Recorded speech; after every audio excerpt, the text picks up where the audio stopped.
Olá, sejam bem-vindos aqui à MF3, Escola de Filosofia.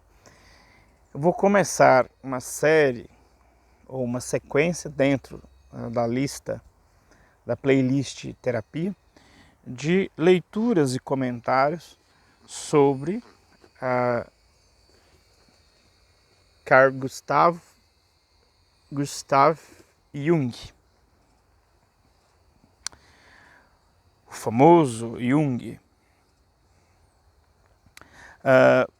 pesquisador e profissional da psiquiatria, que criou a ideia de psicologia analítica e, enfim, e tem uma série de contribuições para este processo de conhecimento da alma, do psiquismo, numa chave, digamos que com certas diferenças das chaves que toda uma escola mais próxima a Freud e depois a Lacan acabaram não optando.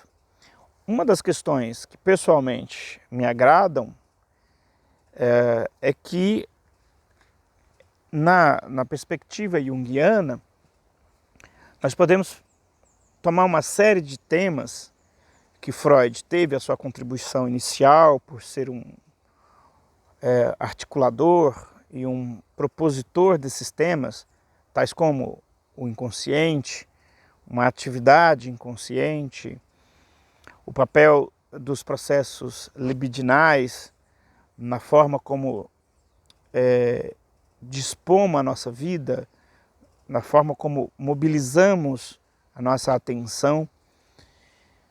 No entanto, essa psicanálise mais ligada ao freudismo não tem uma definição, não trabalha com uma definição, digamos, de indivíduo saudável. Todas as definições de indivíduos caracterizam a pessoa humana com uma ideia de patos e de patologia. O tema do patos, obviamente que nós poderíamos inicialmente nos recusarmos a essa ideia de patos e obviamente querer uma opção, qualquer opção que nos apresente como pessoas não patológicas. Mas antes de nós apressarmos em desconsiderar o Freud, temos que lembrar que o tema do patos não surge pela primeira vez em Freud. E eu citaria pelo menos uma anterior, bem anterior, que Freud, em certa medida, tinha como referência. Freud tinha como referências Nietzsche e também Spinoza. E Nietzsche também teve algum conhecimento colateral de Spinoza, já um pouco mais adiante na sua vida como filósofo. Mas em Spinoza a ideia de patos é a ideia de que forças, digamos assim, que não estão sob o domínio da nossa razão, acabam se fazendo presente na nossa condição, e isto inicialmente parece que nós estaríamos condicionados a vivermos em reboque, ou a reboque do patos. O patos aqui também como afecto. São forças que, digamos, nos possuem, que se manifestam em nós e que nós não exercemos sobre estas forças, qualquer que seja o controle. E, de certa maneira, Spinoza também tinha essa perspectiva de que o patos, portanto, estas forças, efetivamente nos coordena, nos possui. Em Spinoza, e sobretudo a partir da leitura da professora Marilena Chauí, é possível falar de patos e liberdade, ou de paixão. É um texto, inclusive, da Marilena Chauí.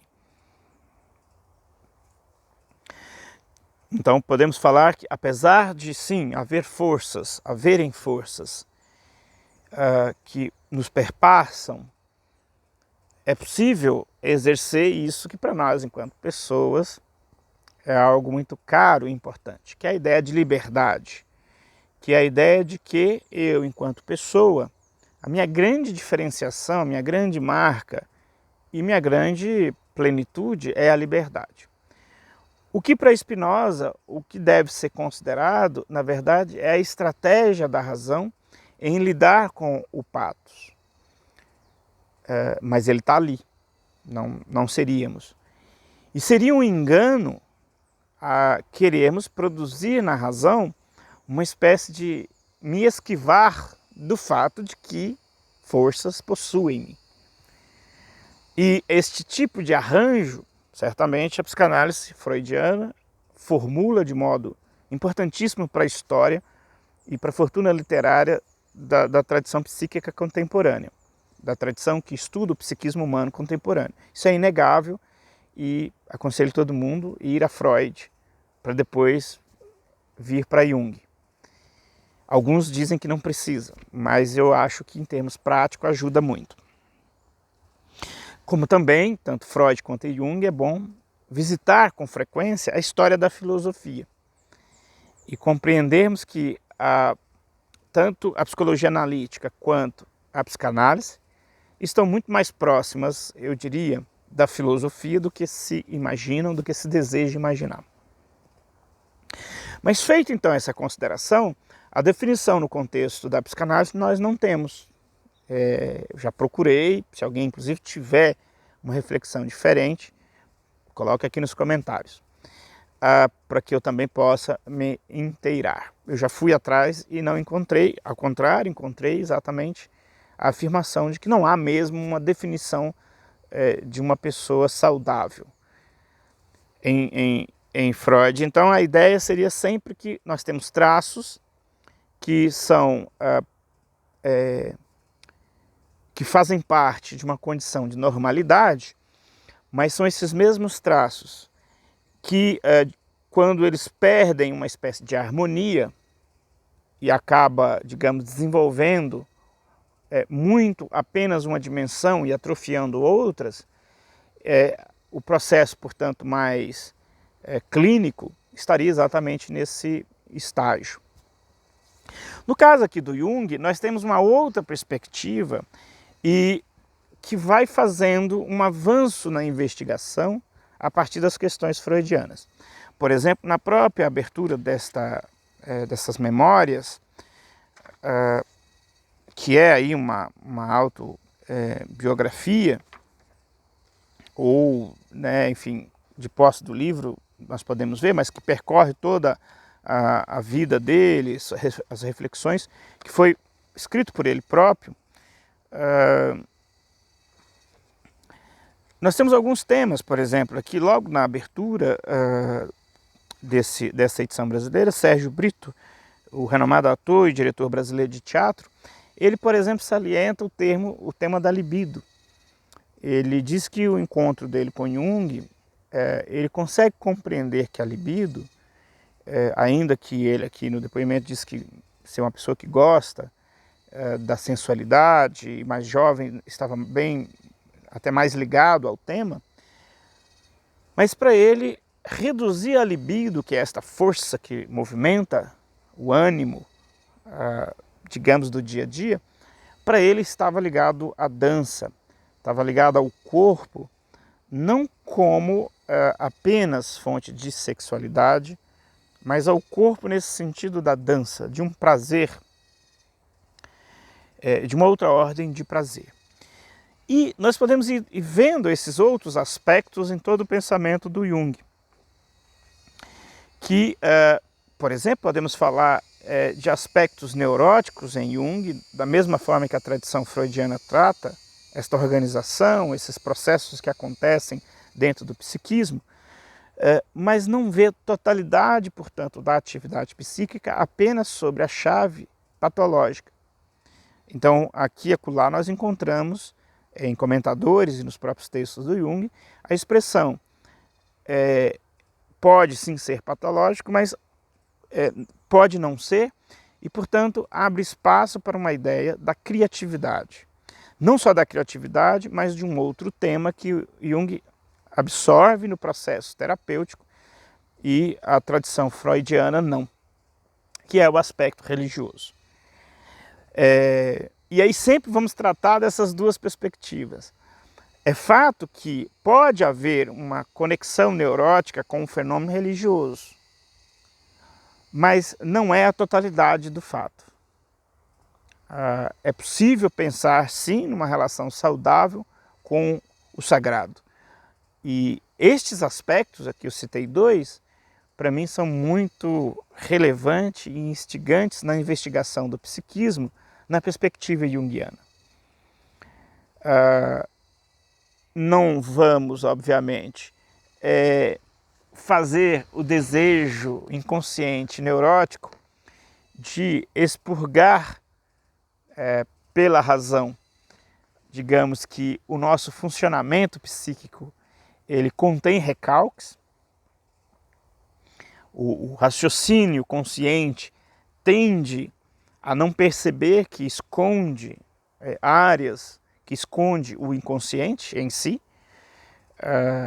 Livros como Mulheres Correm com Lobos, que é inspirado na perspectiva junguiana. Depois tem o tema da sombra, que me falhou agora o nome, que é uma coletânea de artigos que fala sobre as sombras.